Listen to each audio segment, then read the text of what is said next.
And also launching on October 26th is Beast of Gévaudan, and this plays 2 to 6 players and takes about 45 to 90 minutes to play.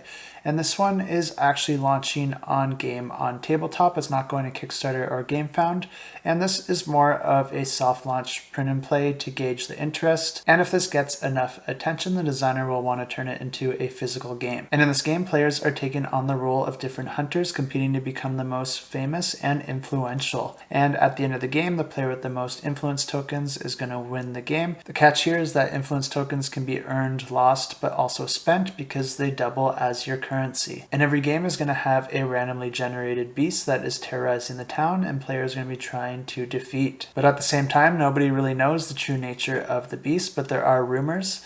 And the official record is going to represent the current popular expectation of that beast. Each player is going to be representing either nobility, the church, the locals, or the press, and each one of those is going to have their own loyalties and agenda of what they want the official record to represent. So if you're nobility, you're going to gain more influence if the people believe that the beast is an exotic foreign creature, but if you are representing the church, you're going to gain more influence if the people believe that the beast is a supernatural being sent from God. But if you're representing the locals, you're going to gain more points if people believe that the beast is a natural entity like a dog or a wolf. And then finally, if you are representing the press, you're going to gain more influence if people believe that the beast is a hoax.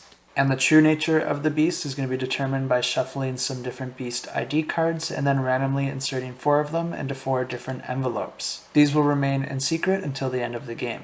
And the game plays over 7 rounds, and each round has 5 phases. The first phase is the bid phase, where players bid for play order. And then during the second phase, players can put their characters out on different action spaces out on the map, depending on player order. Each location grants some different unique bonuses that players are going to be competing for.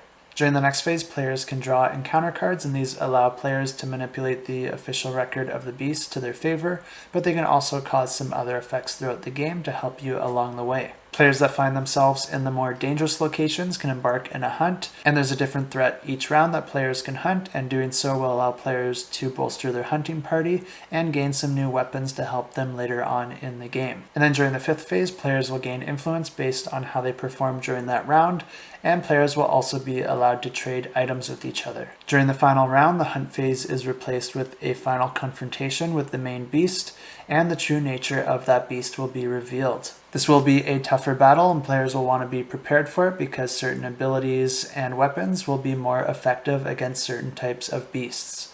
Certain abilities and actions throughout the game would have allowed players to peek at the different envelopes, divulging a little bit of information to them so that they can be more prepared. At this point, players can choose to either fight against the beast or attempt to flee to safety.